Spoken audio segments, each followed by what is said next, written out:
Hi everyone, my name is ILBRA again.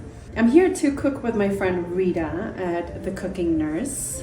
So last time I was here, she gave me the pleasure of learning how to make one of my favorite dishes of the Ugandan cuisine, which is luombo. And I went home and I thought, how cool would it be for me to share a little bit of my culture with my dear friend Rita. And I know she would appreciate it because she's a chef, and I thought it'd be great. So I am Assyrian, born in Iran. In case you're wondering what Assyrian is and who the Assyrians are, first of all, it's spelled Assyrian.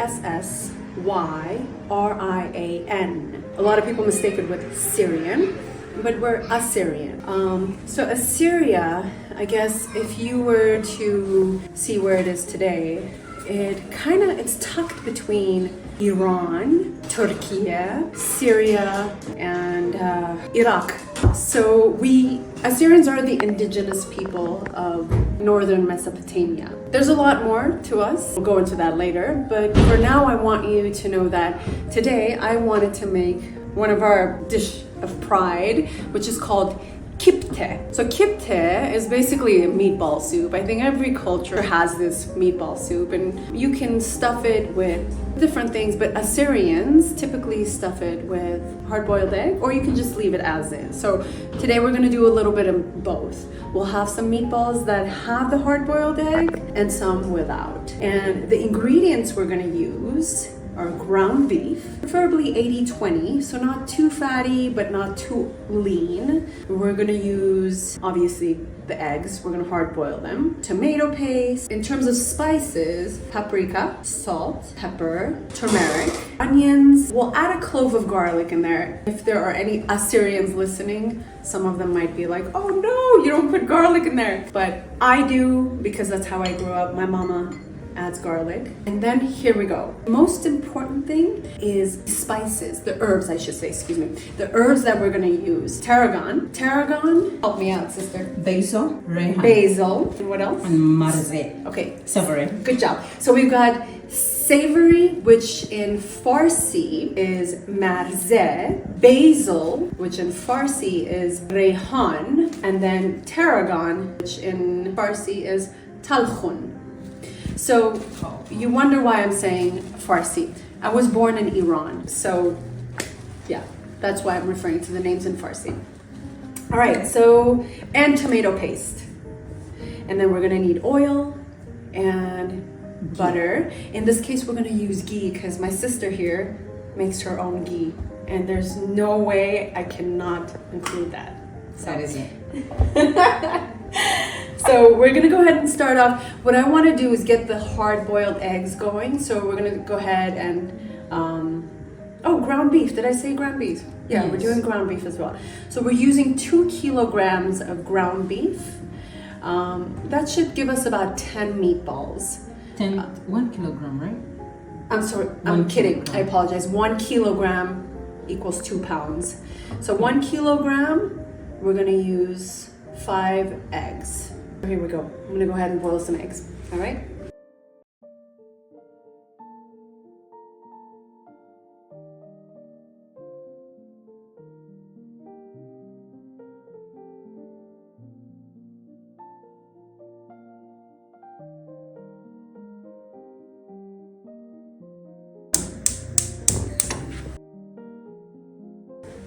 We're gonna make our keskesta right now.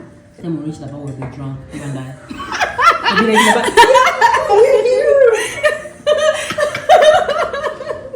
It's Friday, guys. We're here. It's Juma. So for 1 kilogram of ground beef, you want to use 2 large onions, white onions preferably. White, not gold. It's not like a sin to use gold, but gold tends to be a little bit more sweeter, and we want to stay away from the sweetness. So we're gonna use red onions only because I kind of failed to get enough onions today. So we'll start off with, these guys are pretty small, so each one of these makes 1 in my mind. So here we go. It's just that the white ones are not really strong. Yeah, I'll prefer to put them for stock. Okay. Have some bones. So we're gonna save these on the side. I'm gonna try not to cry. Oof. Thank God I didn't wear mascara. Ooh, this is hot. My eyes are tearing up. We've got all of our onions peeled. I think that's a good amount right here for 1 kilogram of ground beef. Okay, so we're gonna go ahead and chop these guys. It doesn't have to be all pretty, but let's chop them up in small pieces. I'm gonna cut them in half first. So we're gonna take a little break. I want you to know something. I don't think I made it really clear why I was so drawn to Rita last time. My mom is a registered nurse. My sister is a registered nurse. My sister used to be an executive chef. I've worked with executive chefs for years. Although I'm a travel agent now, I have 11 years of working with chefs. So when I first heard about Rita, I heard about her on this podcast called A Kitchen in Uganda. A Kitchen in Uganda, right? And I heard about her. I said, oh my God, I gotta go on Instagram and follow this woman. And I followed her and I watched her grow. And I saw her and her husband build this beautiful kitchen here. And I knew I was coming to Kampala, and I just reached out to her. I didn't know her, she didn't know me, but she took the time to get back to me, and I appreciate that. You know, as many followers as she has, she took the time to get back to me. So anyway, I said, hey Rita, I'm coming to Kampala. I'd love to visit your beautiful new kitchen. By the way, husband and wife are an amazing team. Yeah, that's a whole different story. But I said, listen, I'm coming to Kampala. I'd love to meet you and I'd love to cook with you. She said, oh, why not? Great. When I got here, I texted her. I said, Rita, I'm here. You know, can we meet up? She said, I'm going to the market. I said, I want to come with you. She said, okay, fine, meet me there. I said, great. How am I going to get there? Boda boda. I'd never ridden a boda boda. I told her, she's like, you can get here with a boda boda. I was like, okay, I'm going to get on a boda boda. I've never been on one. Let me tell you, if it's your first time coming to Uganda and Kampala, don't be afraid. Get on that boda boda. Get out there. Experience the life. The second trip has only been about the boda boda. I know. But you know, I think it's so important when you come to this country. Don't just go straight to the jungle or to the forest to see the gorillas. Experience the culture and, you know, get on a boda boda. Experience the lifestyle. You get to see and hear and smell the life of the city, of this country. Anyway, I'm getting carried away. So I met her. She said, meet me at Nakasero Market. And she said, when you get there, just wait for me. Don't move. I said, okay, fine. So I got there. Yeah, she said, hold on tight to your phone. Don't move. Wait until I get there. So I went there. And as I'm waiting for her, I just noticed everything around me is so lively. The people, everybody in the market is hustling. There's so much life. It's almost like the heartbeat of the city was at Nakasero. Nakasero, right? Yes. Is that correct? Yeah. So she met me. We walked through, and I'm glad I was with her because everybody knew her and everybody respected her. And not that they didn't respect me, but it was just a little easier going with someone that knows everything. So we went and we picked our ingredients and we picked our grasshoppers. And and then we came back and we cooked and we made our luombo. So how did I get to that? I don't know. But we got to it by the mother being a nurse. That's right. So this whole attraction and desire to meet Rita was because of my two passions that are very close to my heart. Nurses, which is my mom, my sister, and food and chefs. And I've said this many times, I have so much respect for chefs. When you go to a restaurant, people, appreciate what comes to your plate because you don't know what happens in the kitchen for you to sit there and enjoy your meal. So I'm here, I'm honored to be here, and I'm excited to be in this environment. Yeah. back again. Maybe when it takes a little time and they're like, as long as we get on the border, and I'm like, It's the excitement, you know? relax. We can even walk there, but the border again. But it was the whole highlight, and I love how you explain the experience. You know, how you tell your own story of a same life we live on a daily, and how you see it through your eyes. Indeed, you have beautiful eyes because the experience we have with the border here is like, oh my God, slow, like don't ride so fast. Just be careful, don't kill me, like all those things. But how you enjoy the whole experience, how you see other cultures with so much joy and so much urge to learn and understand and know everything they are doing and why they're doing it. It's so admirable. Thank you so much for sending us, by the way. Of course. Yeah, as a travel agent, of course, travel enthusiast, you know, culture is everything. Most of these things are dying out. So it's us that are trying to bring it and keep it up, and then now we are here on the internet, we are trying to keep it alive for even people who are going to come like years much later. They'll be able to watch us. We'll be long gone, like grown women, old women. We're gonna be some really cool older women. True. And we're going to be like, oh yeah, we did that when we were like so little, and look at us now, and everyone is watching it, and they can feel the enthusiasm that we have. Oh, by the way, thanks for our efforts. Oh yeah. Oh, by the way, Uganda. so we got Uganda. Okay, so the cooking nurse, obviously, she is Ugandan. Cooking nurse Rita. And then an appetite for travel, which is the name of my business. And this is my flag. It's an Assyrian flag. So I love it so much. So comfortable. How you so well. Thank you. All right, let's get back to chopping. All right. Chop, yalla. So I brought this really cool attachment for Rita and for the people, I should say, that are learning to use a knife to prevent yourself from cutting your knuckles or your fingers off. They have this little shield, which I thought was really cool. So I'm not a chef. I've worked with chefs, but when you cut into whether it's a onion, tomato, whatever it is you're cutting into, you always want to tuck your fingers in and cut at an angle, right? So some people, that whole movement is a bit difficult. So they've created this really cool shield to help you train, right? So we're gonna go ahead and use this.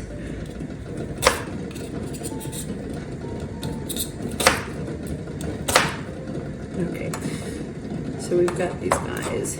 We're gonna cut them in cubes. My first time using this device, so bear with me. Also because you use it to the bare knuckles. Yeah. All right. So this is what it's used for. I'm gonna remove it because I'm used to using it without.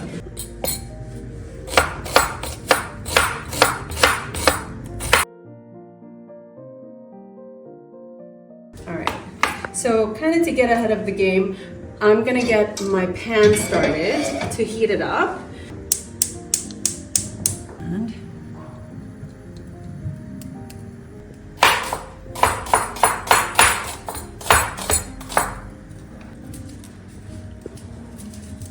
And in this case, if your clove is that small, then do about 3 of them, okay?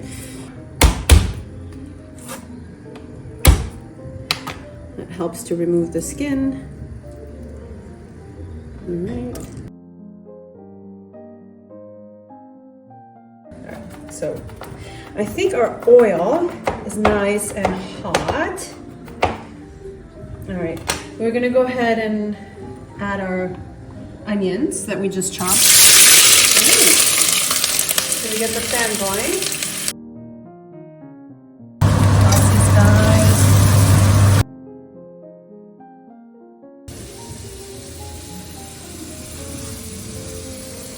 I'm not going to put a lot of salt in the onions now because throughout the cooking process we're going to add salt. It smells lovely in here. We're gonna go ahead and prepare Bulgar. I don't know if I even mentioned Bulgar in our ingredients, but one of the main ingredients of Kipteh is Bulgar. Now you ask, what is Bulgar? I don't know that I've seen it in Uganda, but bulgur is basically cracked wheat berries that have been cooked and then dried, and then you have to rehydrate them. And bulgur comes in 3 or 4 different sizes. Size number 1, 2, 3. Sometimes you'll find number 4. My mom will use number 2 or 3. So for the recipe, we're going to use number 2. Most of the number 2 will be used throughout the stew, the liquid part. And then we're going to take the number 2 and we're going to grind it down to bring it down to number 1. And that small portion will be added to the ground beef. Okay? It gives it a nice texture. By the way, bulgur is high in protein and high in fiber. So you're good. You're just good. Let's check on our onions. We're good. So we lowered the heat right now so that I don't get too carried away and the onions burn. Here's the bulgur. I'll pour it out and you'll get to see what the consistency of it is. By the way, I didn't buy this here. I brought it with me from Los Angeles. Our local store that has a lot of the international ingredients is called John's. I love it because you can find just about everything. Asian ingredients and so on. So anyways, this is, in case you're wondering what bulgur is, bulgur. The bulgur is also the grain that's used in tabbouleh or tabbouleh, depending on what part of the world you're at. All right, so 1 kilogram of ground beef to 1 cup of dried bulgur. What are we at? Is this 1 cup? Yeah, this is 1 cup. You might be tempted to do more. You're gonna say, ILBRA, that doesn't look like it's enough. I went a little over a cup, which is fine. But this stuff expands. The more water you add to it, the more it's gonna expand. Here, I want you to take a look at the grain. If you can get a close-up. Yeah. So again, these are cracked wheat berries that have been partially cooked and then dried, and then you rehydrate them throughout the process of cooking. Okay? All right, cool. They're starting to become golden, okay? Which they're almost ready for us to add the tomato paste, but I'm gonna let them get to the golden, or I'll just let them saute a little bit more. Meanwhile, I'm gonna head over to the boiled eggs, take them out of the boiled water, and pop them into this bowl of ice water. And the reason we're gonna do that is to shock the eggs. Chef, can you confirm with me? We're gonna shock the eggs. We're gonna stop the eggs from continuing to cook. And it also, if I understand correctly, you've got the shell of the egg and you've got the hard part of the egg, which is the hard-boiled egg. When you drop it into the cold water, it separates. You know what happens when you go into cold water, gentlemen? It shrinks. So we're gonna go ahead, I'm sorry. The gentlemen were just chilling. Was that inappropriate? I'm sorry. No, it wasn't. It wasn't in school. So what happens is the egg will go ahead and kind of release itself from the shell. Yeah. And it makes it that much easier for you to peel without, breaking the egg. All right. So thank you, darling. I'm a good sous chef. You are. All right. I'm gonna go with a slotted spoon here. All right. Take each egg out and pop it into here.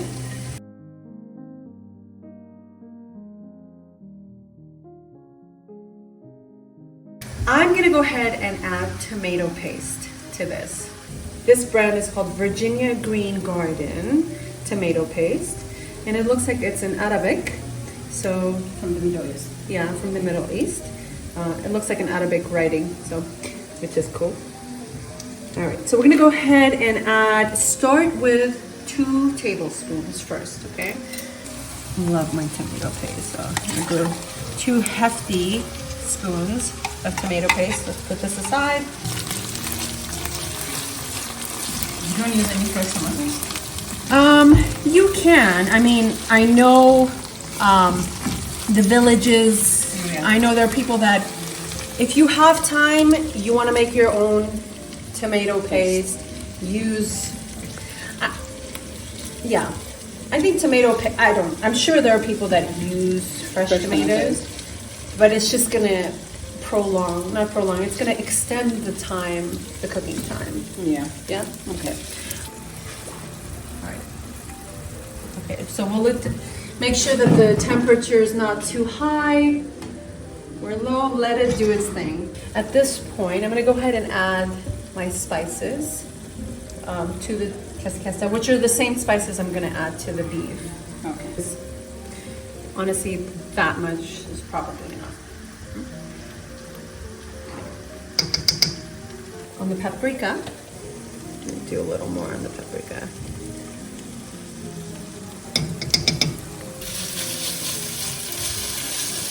Look, you can already hear that starting to stick. The heat might be a little too high on this, so I'm gonna reduce it. Okay, we're gonna transfer burners because this one's a smaller burner. Great, thank you, Rita.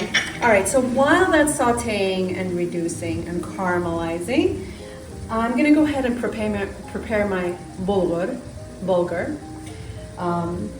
So we put aside 1 cup, okay? 1 cup of Bulgar, number 2. What I'm gonna do is go into here and grab a little bit of this and put it aside.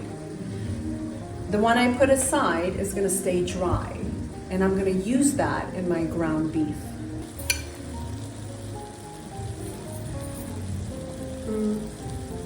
Maybe like 4 tablespoons. Okay, so this amount, believe it or not, will suffice. It'll be enough for the ground beef portion. So this is gonna stay dry. And this, we're gonna go ahead and soak. We're gonna let it soak while we're preparing all the other ingredients, okay? We're gonna go ahead and pour it in here. Pour a little bit of water. That's my mom calling. She's probably wondering. Is she rich? Is she cooking? Once we've got the water in there, just use your hands, don't be shy. And pour the water out. Be very gentle and slow with tilting your pot. You don't want to just tilt it over because once you do that, everything's going to come out. So be patient. You might lose a little bit of the grains. The smaller one.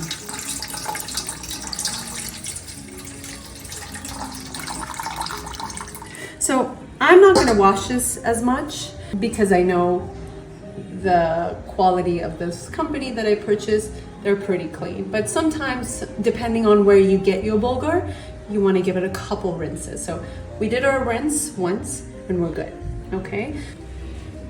Our onions are looking beautiful. We're almost there. What I'm gonna do is get ahead of the game and fill our pot with water so it can start boiling. And what's gonna go in this water, the boiling water, is our meatballs. So we're gonna get the pot filler, this really cool device. I love this. It's just such a cool device for me. All right, here we go. So let's fill this baby up. Here we'll turn it on. In Assyrian, the word for sister is khati. The word for a brother is achuni. You gotta use Don't be shy. Oh, we can't promise to pronounce it today. Yeah, but say by Christmas. khati. By Christmas, we promise. Just try it, please. You just go. You know when you try to scratch your throat? Like I have, that's more people, I don't have varieties. But yeah, okay, let's try. Just do it. Yalla. Yeah, you got it. Okay, do it again. You want to scratch your throat. Go. This is how I end up with tonsillitis, but yeah. I couldn't let my tonsils, see? Khati. Hard. Khat. Isn't it supposed to even be hard? Khat. Just think How of is it hot. spelled? Khatee. I think that's the best way I would spell it, yeah. So we got this gorgeous medley of onions, 1 clove of garlic, tomato paste, a tad bit of salt, turmeric powder, paprika, and oil. We're gonna go ahead and add this bulgur to this mixture. I'm gonna let this sit here. Again, remember you guys, you wanna keep the heat really low, not too high. I'm gonna let the bulgur absorb, suck in all the juices and the oils and the flavors from the keskesta. All right?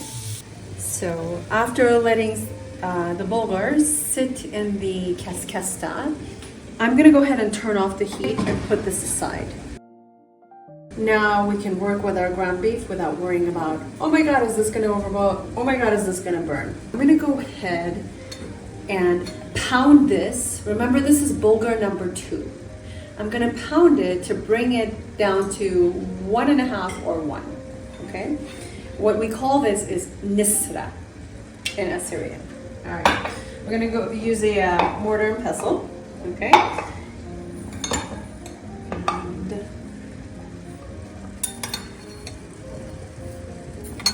And start grinding it. So just so you see what the before and after looks like, this is what the grain looks like before, all right? And we're gonna go ahead and pound it. And again, this is gonna act as Thickener. a thickener, thank you. A thickener, kind of like when the Italians use breadcrumbs, right? I think it's reduced a little bit. All right, so we're gonna put this aside. All right, in here you're gonna add your 1 kilogram of ground beef. We've got 1 kilogram of ground beef. To this, we're gonna start adding the dry ingredients. I'm gonna go ahead and add this. We're gonna go ahead and add black pepper. I wanna say maybe half a teaspoon, okay? Again, a little bit of paprika. Half a teaspoon, not too much. And we've got turmeric.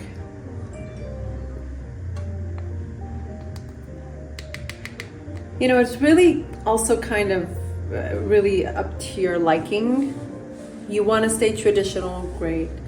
But half a teaspoon, maybe a little more of the turmeric. Salt. Remember, you got 1 kilogram of beef, so 1 teaspoon is not that much. The most important ingredients in Kipteh are the herbs. And the herbs we're going to use, I'll recap. We've got savory, which is marzeh. We've got basil, which is reyhan. And we have got tarragon, which is talkhun. All right. We're going to go ahead and use 2 teaspoons of each. So we'll start with our savory, marzeh. I'm so proud of you. Thank you. All right, so let's start with. So these are dried herbs. You can find this ingredient. I don't know that you can find this In Kampala. in Kampala. No. All right. So what I like to do is pour it in my hands and use my hands to grind it even further. So we've got, this is 1 teaspoon. And then you've got your basil here. Basil is really easy to dry. The way my mom does it is you get fresh basil, you wash it, and then let it sit on towel just to dry. And take that towel, put it in your oven. Don't turn your oven on. Just let it sit there for a day or 2, a week. The longer you let it sit, the more it dries out. And once it's dry enough, right, it shrinks, right? And then use your hands to crumble it up. Keep in mind, you've got two different, at least the ones that I'm aware of, there are two different varieties of basil. You've got the green basil and you've got the purple basil. If you're gonna use the purple basil, you're gonna wanna do you're gonna cut it down. Why? Because purple basil is really potent. It's very strong in that basil flavor. We're using purple basil today. So instead of doing 1 teaspoon, I'm gonna do 1.5 maybe. That looks to be about 1 teaspoon. The next ingredient is tarragon. And how do you say it, my darling? Talchon. Good job. Talchon. Again, 2 teaspoons. Sure, it's nice and with these meatballs, you want to go ahead and knead or mix them as much as you can. The more you mix it, the more you pound it, the more the meat starts sticking together, the more connective tissues start developing. And what that does, it helps to keep the balls together. Some people like to add an egg to help bind it together, or you can just, as we call it, beat it as much as you can, and it creates that binding effect. So I'm gonna go ahead and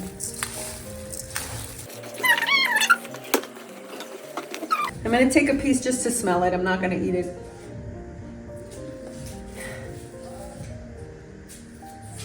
I feel like it might need a little more basil.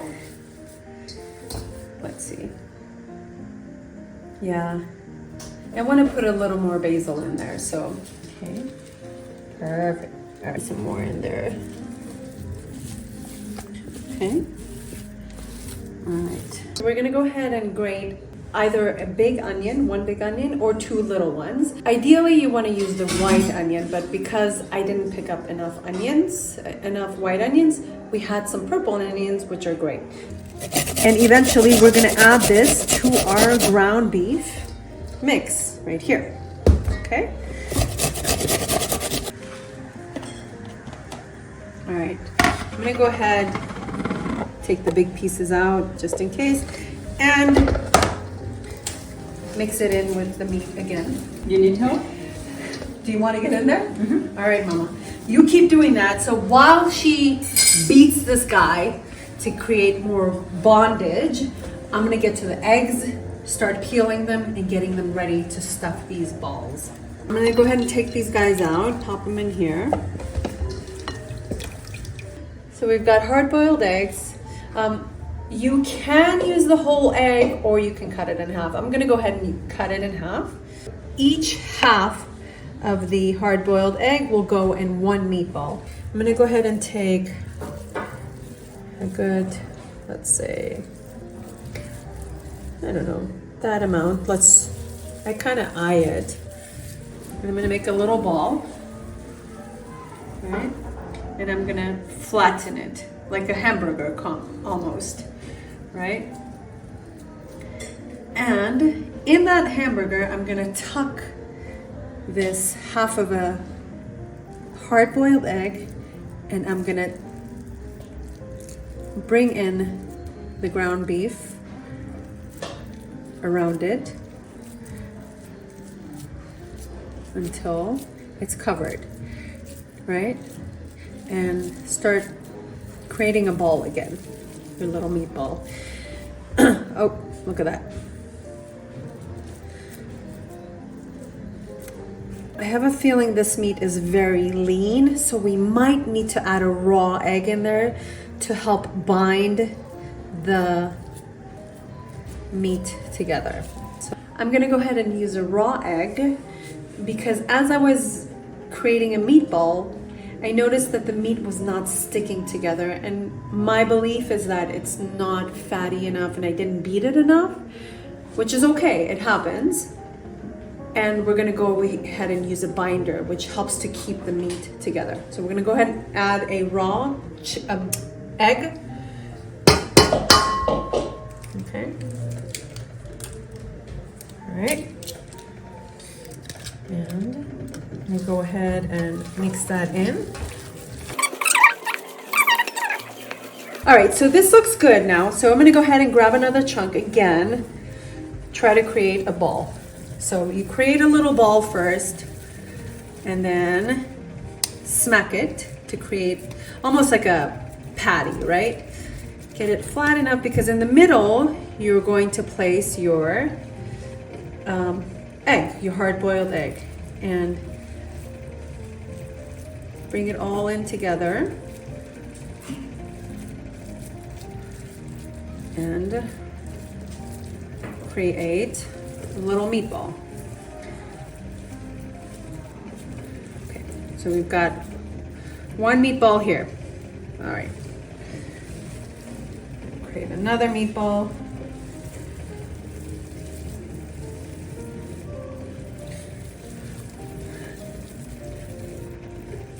Flatten that out.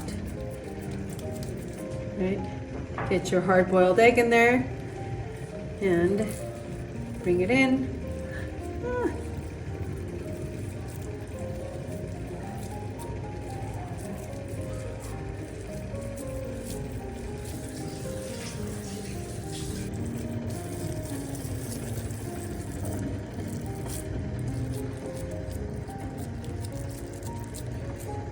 Take this guy, pop it in there, press it in. And then bring in all the edges to one center.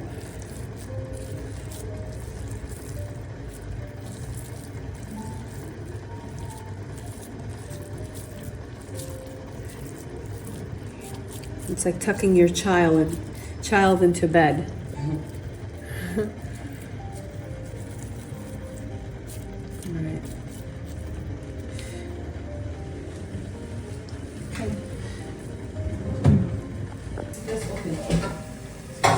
So you come back, the place is open, and why it's open, not like what video guys. Okay, so we are officially done with our kipteh and we're ready to serve. All right, I want you to come in close a little bit. This is one of my favorite parts, is when there's a layer of fat gelatinized at the very top of the stew. You see that? Look at that. Right there. It's just a little something.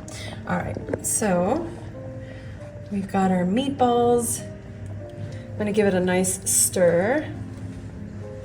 All right. Oh, yeah. And remember those grains of Bulgar or Bulgar? See how they expanded? All right, so here we go. Take a bowl. This is a little bigger ball, so most likely it has an egg in it. I say with the big balls, one ball per person.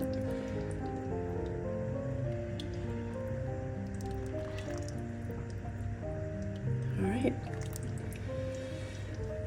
So you can traditionally, or I should say traditionally, it's kipteh is eaten with, it's hot. It's eaten with lavash or lavasha or pita bread, or in this case, we're gonna go ahead and have it with freshly made chapati. Chef Rita went ahead and prepared everything. Look at this beautiful presentation of chapatis that she just made. We can do a video of that. I believe she has a video showing you how she makes this magic happen. So we've got our kipteh and our chapati. All right, so you'll see the size difference. We have the big one and then the small one. The big one is gonna be the one that has the egg inside of it. The small one is just pure meatball, okay? So here we go. We're gonna attack this guy right here. See what we can find inside. Ah, look at that.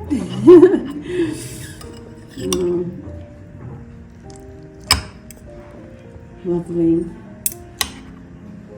So as you can see, there's a lot of protein in here. And lots of fiber.